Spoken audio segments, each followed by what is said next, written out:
Commander Vex-9 pressed his six-fingered hand against the cold metal of the observation deck's railing, watching the small blue planet rotate lazily below. Earth. What a ridiculous name for a world. The humans called their entire planet after dirt, absolutely typical of these primitive mammals. Sir, his communications officer Ziltok chirped from behind him. The Galactic Council is requesting an update on the human containment protocols. Vex-9 let out a sound that could only be described as the galactic equivalent of a snort. Containment protocols for the dirt dwellers who just figured out nuclear fusion last week. Tell the Council that my grandmother's pet slime could conquer this backwater system with a rusty asteroid and some harsh language. The bridge of the Dominion cruiser, Eternal Spite, hummed with the confident energy of a species that had conquered 17 star systems before breakfast. The HFY Empire had been ruling the galaxy for 3,000 years, and these humans. Well, they were barely worth the fuel it took to fly here.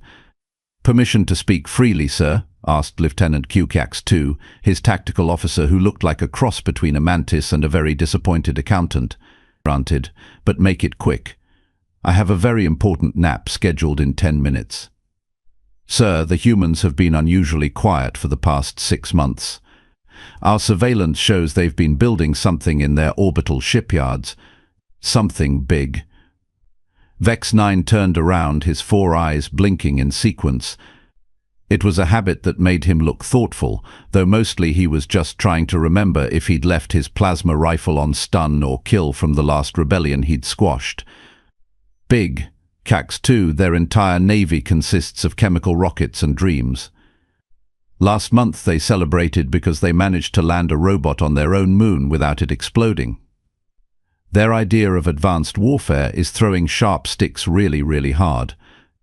The crew erupted in what passed for laughter among the HFY, a sound like a dozen coffee grinders having an argument. But Cax-2 didn't laugh. He was staring at his scanner with the expression of someone who'd just found something very unexpected in their lunch. "Sir, I'm detecting massive energy readings from their lunar facility.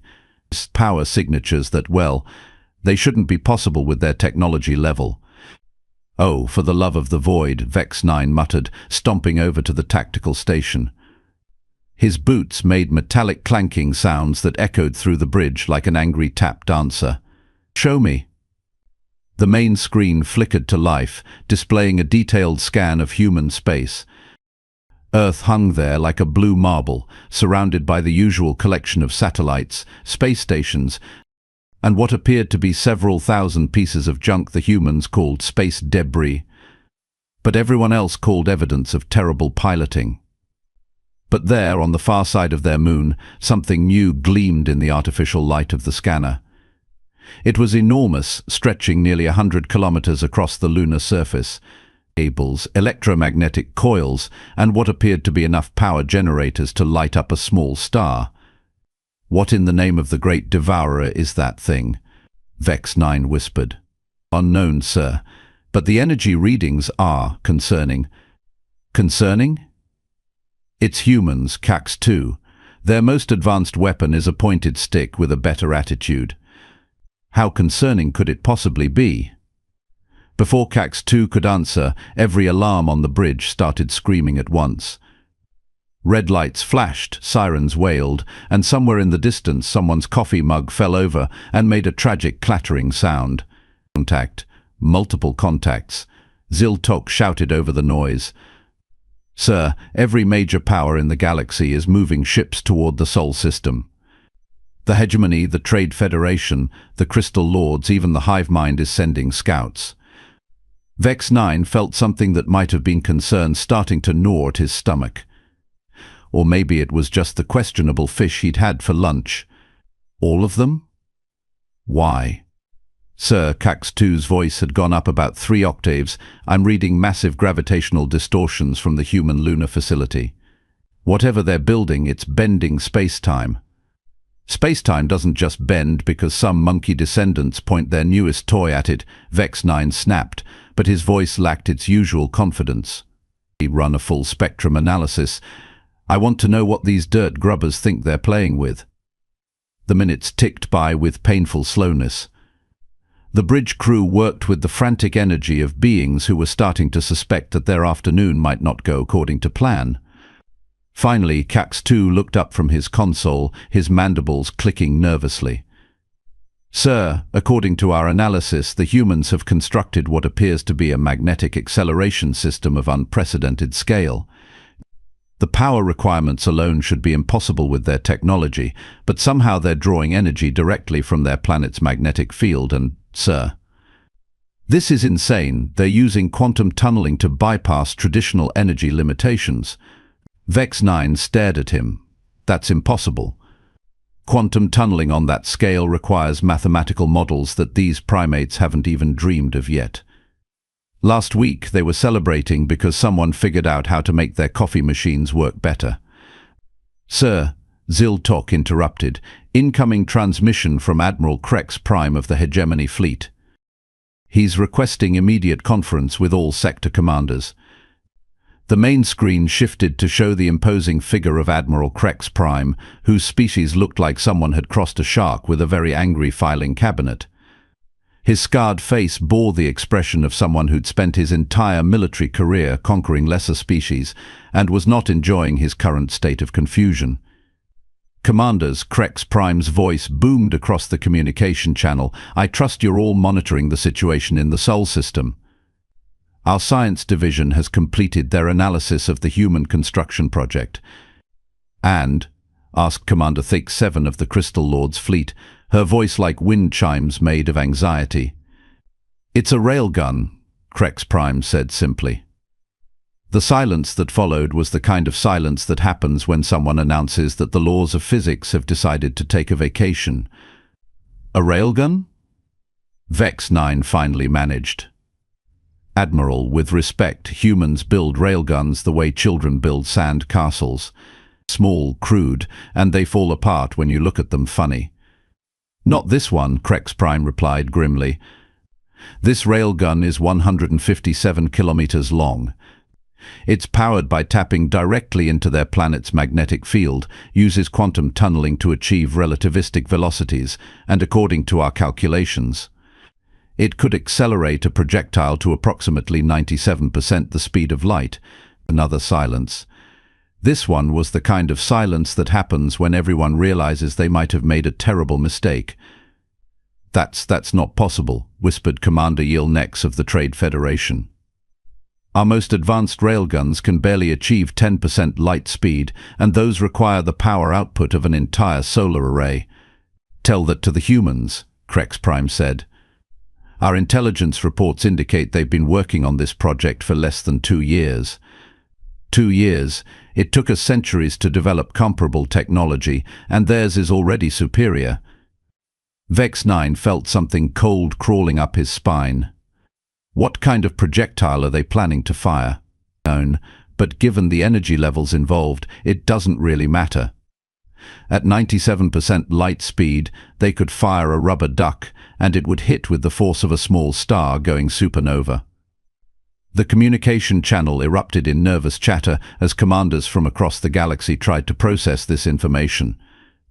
The humans, the same species that had been classified as harmless primitives, just months ago had somehow leapfrogged thousands of years of technological development overnight. "Sir," Cax-2 spoke quietly, "there's something else. I'm detecting movement in the human fleet. They're positioning ships throughout their system, and, sir, they're not running." Vex-9 looked at the tactical display. Indeed, instead of fleeing in terror at the approach of multiple galactic armadas, the human ships were taking up what appeared to be defensive positions, as if they thought they could actually fight. "How many ships do they have?" he asked. "Approximately 200 vessels of various classes. Most appear to be lightly armed exploration vessels, some cargo haulers, and about 30 what they call destroyers that wouldn't qualify as patrol boats in any civilized navy." 200 ships against Vex-9 counted quickly, roughly 3,000 vessels from 7 different galactic powers. Either they're completely insane, or they know something we don't, Cax-2 finished. At that moment, every sensor on every ship in the system lit up like a festival of lights. The lunar facility was powering up, and the energy readings were climbing to levels that made the bridge instruments start making unhappy beeping sounds. "All ships, this is Admiral Sarah Vance of the Human Defense Fleet," a new voice cut through the galactic communication channels. The voice was calm, professional, and carried just a hint of amusement that made Vex 9's scales itch. "You are currently trespassing in sovereign human space. You have 30 minutes to begin withdrawal to beyond the heliopause. This is your only warning." The various alien commanders looked at each other through their communication links with expressions ranging from disbelief to outright laughter. "Did she just threaten us?" asked Commander Thek 7. "With what?" laughed Admiral Krex Prime. 200 tin cans and an oversized slingshot." Admiral Vance's voice returned, and this time there was no mistaking the smile in her tone. "Gentlemen, ladies, and assorted beings, I understand your skepticism. You've spent millennia conquering species that couldn't fight back effectively. You've grown comfortable with the idea that superior numbers and established technology always win. Today, you're going to learn why that assumption is problematic." "This is ridiculous," Vex 9 muttered, but he noticed his hands were starting to shake slightly. "Zil-Tok, open a channel to the human admiral." "Channel open, sir." "Admiral Vance, this is Commander Vex 9 of the Kethvar Empire. You are vastly outnumbered and outgunned. Surrender now, and we'll consider allowing your species to continue existing as a client state." The response came back immediately. "Commander Vex 9, thank you for volunteering to be our demonstration target. Please maintain your current position. This will only take a moment." Before Vex 9 could ask what that meant, the lunar facility fired. The universe seemed to hold its breath for just a moment. Then space itself appeared to tear apart as something invisible streaked across the solar system at a significant fraction of light speed. The projectile, whatever it was, left a trail of distorted space-time that made the sensors scream and the bridge lights flicker. 3 seconds later, the Kethvar heavy cruiser Unlimited Power, positioned at the edge of the system, simply ceased to exist. One moment it was there, a kilometer-long monument to galactic military engineering. The next moment there was nothing but expanding plasma and the fading echo of what had once been a very confident crew. The silence that followed was absolute. Even the background hum of the ship's engines seemed muted, as if the universe itself was processing what had just happened. "Status report." Vex 9 shouted, his voice cracking slightly. "Sir," Cax 2 whispered, "the unlimited power is gone, being completely vaporized. No debris larger than individual atoms. The kinetic energy release was equivalent to approximately 50 antimatter warheads detonating simultaneously." Admiral Vance's voice returned to the communication channel, still maintaining that infuriatingly calm tone. "As I mentioned, 30 minutes to begin withdrawal. That shot was fired at reduced power to minimize collateral damage to your other vessels. The next shot will be at full power, and I assure you the fireworks will be considerably more impressive." Vex 9 looked around the bridge at his crew. For the first time in his military career, he was seeing something he'd never expected to see on a Kethvar warship, Fear. Sir Zil-Tok spoke quietly, incoming priority communication from Kethvar High Command.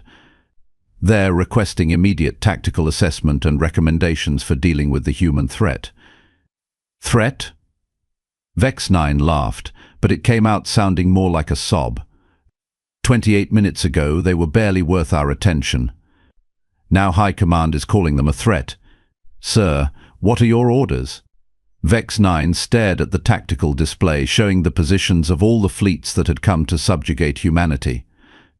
3,000 ships, representing the combined military might of 7 galactic civilizations, all suddenly wondering if they'd made a very serious error in judgment.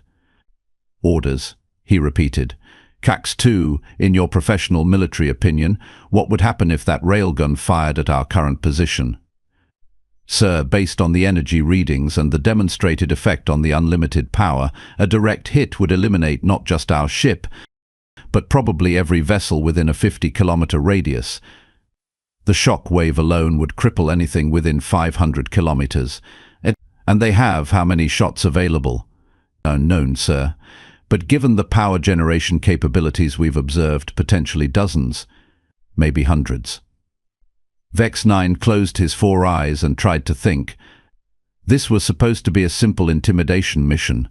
Show up with overwhelming force, demand surrender, accept the inevitable submission of another primitive species. It was a routine that had worked flawlessly for 3,000 years, except the humans had apparently decided not to read the script. Commander Vex 9. Admiral Vance's voice interrupted his thoughts. 25 minutes remaining. I should mention that we've targeted your fleet's flagship as the next demonstration. Nothing personal, of course. Your ship just has the most impressive sensor suite. So your destruction will provide the best data for the other commanders to analyze. Data? Vex 9 squeaked. Oh yes, we're quite interested in how various ship designs respond to relativistic kinetic impact. For science, you understand, we're always eager to advance our understanding of physics.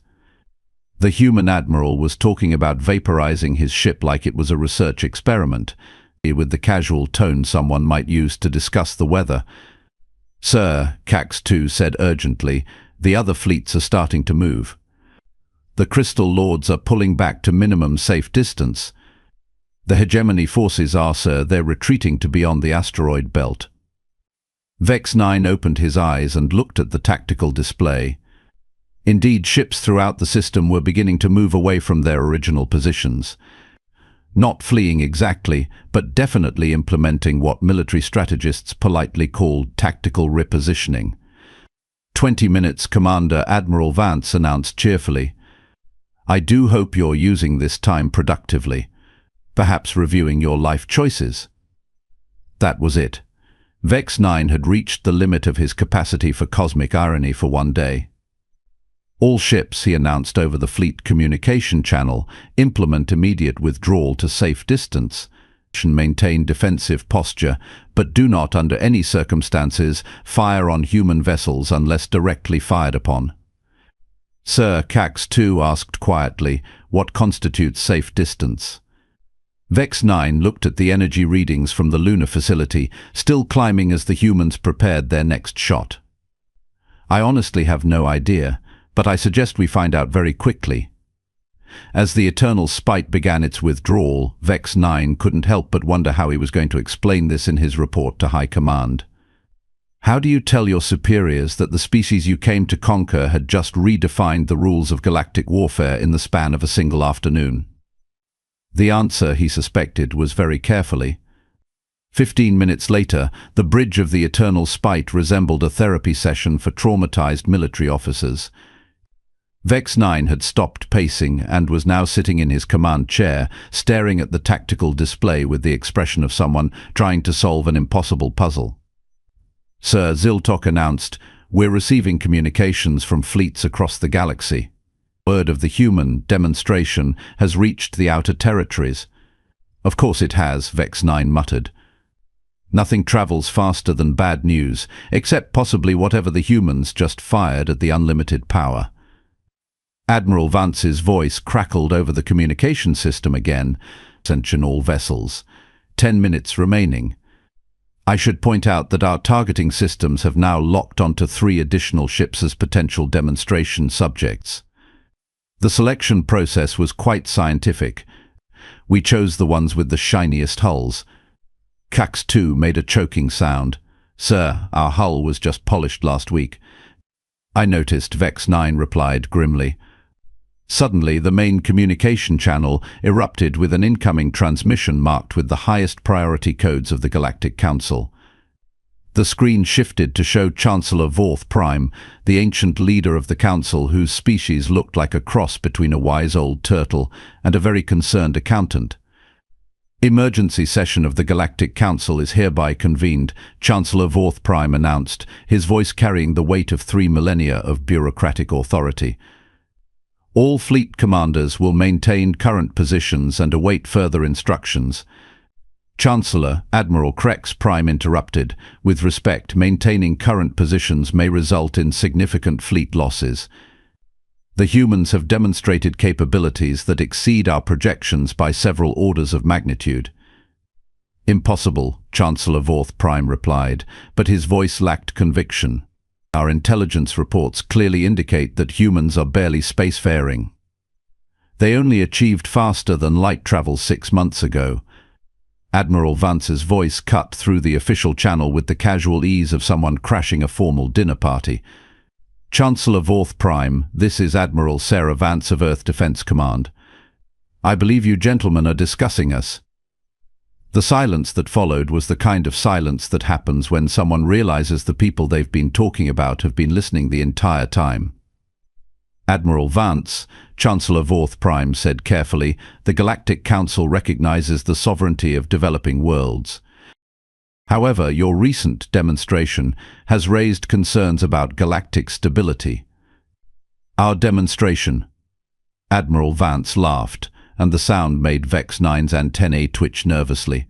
Chancellor, your fleets arrived in our system without invitation, without warning, and with what can only be described as hostile intent. We simply chose to clarify our position on uninvited guests. 8 minutes, she added cheerfully. Admiral, Chancellor Vorth Prime tried again. Perhaps we could arrange a diplomatic meeting to discuss this situation. The Council is always willing to negotiate with emerging civilizations. Negotiate? Admiral Vance's tone shifted, becoming sharper. Chancellor, let me save us all some time. For 3,000 years, your various empires have followed the same pattern. We find a species that looks weak, demand submission, and when they refuse, conquer them. You've done it to the Veltari, the Nordak, the Sheath, and dozens of others. Vex 9 felt his stomach drop.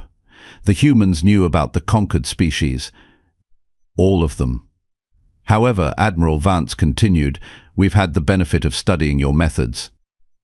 We've learned from the mistakes of those who came before us, and we've prepared accordingly. 6 minutes. Commander Yil Nex of the Trade Federation spoke up, his voice shaking slightly. Admiral, surely you understand that destroying our ships will only bring larger fleets. The galaxy will not tolerate threats to established order. Commander Yil Nex, Admiral Vance replied, you're absolutely correct. That's exactly what will happen. Larger fleets will come. More ships, better weapons. Probably some very impressive speeches about duty and honor and the natural order of things. And when they arrive, she continued, her voice taking on a tone that made the bridge temperature seem to drop several degrees, we'll be ready for them too. Quax 2's mandibles started clicking rapidly. Sir, I'm detecting new energy signatures from the human system. Multiple signatures. Vex 9 looked at the tactical display and felt what little hope he had left die a quick, quiet death. 3 more installations were powering up. One on Mars, one in Earth's asteroid belt, and one that appeared to be floating freely in space near Jupiter. 4 minutes, Admiral Vance announced. Oh, and gentlemen, you might want to take note of our other defensive installations coming online. We wouldn't want anyone to feel left out of the festivities. Other installations? Chancellor Vorth Prime whispered. Indeed, we've spent the last 18 months building a rather comprehensive network of railgun installations throughout our system, each one capable of the same performance you witnessed earlier. Think of it as a neighborhood watch program with relativistic projectiles. The communication channel fell silent except for the sound of various alien commanders making distressed noises in their native languages. 2 minutes, Admiral Vance said. Commander Vex 9, you have the honor of being our primary target. Any last words for the historical record? Vex 9 stood up slowly, his 4 legs feeling unsteady. In his long military career, he had faced many dangerous situations, but never one where his opponent treated imminent destruction like casual conversation. Admiral Vance, he said, his voice surprisingly steady, may I ask one question before you vaporize me and my crew? Of course. Professional courtesy. How did your species develop this technology so quickly? 6 months ago, you were struggling with basic interstellar travel. How did you leapfrog thousands of years of development? Admiral Vance's laugh carried a note of genuine amusement. Commander, you've been watching us for months, studying our technology, analyzing our capabilities. But you made one critical error. Which was? You assumed we were working alone. The statement hung in space like a puzzle piece that suddenly made a terrible picture complete. The Veltari, Cax-2 breathed. The conquered species. They're not extinct. Very good, Admiral Vance confirmed. The Veltari, the Nordak, the Sheath, and 16 other species you thought you'd eliminated. Turns out, when you spend centuries conquering civilizations, some members of those civilizations tend to survive. And some of them eventually find their way to places like Earth. Vex 9 felt the universe tilt sideways. Refugees with very advanced scientific knowledge and a profound motivation to ensure that what happened to their species never happens again. Funny how that works. 1 minute. Chancellor Vorth Prime's voice cut through the revelation with the desperate authority of someone trying to prevent a disaster. All fleets, immediate withdrawal. Emergency Protocol 7 Alpha. Full retreat to minimum safe distance. Across the solar system, 3,000 warships began the fastest retreat in galactic military history. The orderly formations that had arrived with such confidence dissolved into what could politely be called aggressive repositioning and more accurately described as panic. 30 seconds, Admiral Vance announced. Commander Vex 9, I'm afraid your retreat is too little, too late. However, I am prepared to offer you a deal. What kind of deal? Vex 9 asked, though he wasn't sure he wanted to hear the answer. Surrender your ship and crew. You'll be treated according to galactic conventions for prisoners of war. Your ship will be studied, your crew will be well cared for, and eventually you'll be returned to your empire with a message. 10 seconds. What message? That the age of easy conquest is over. 5 seconds.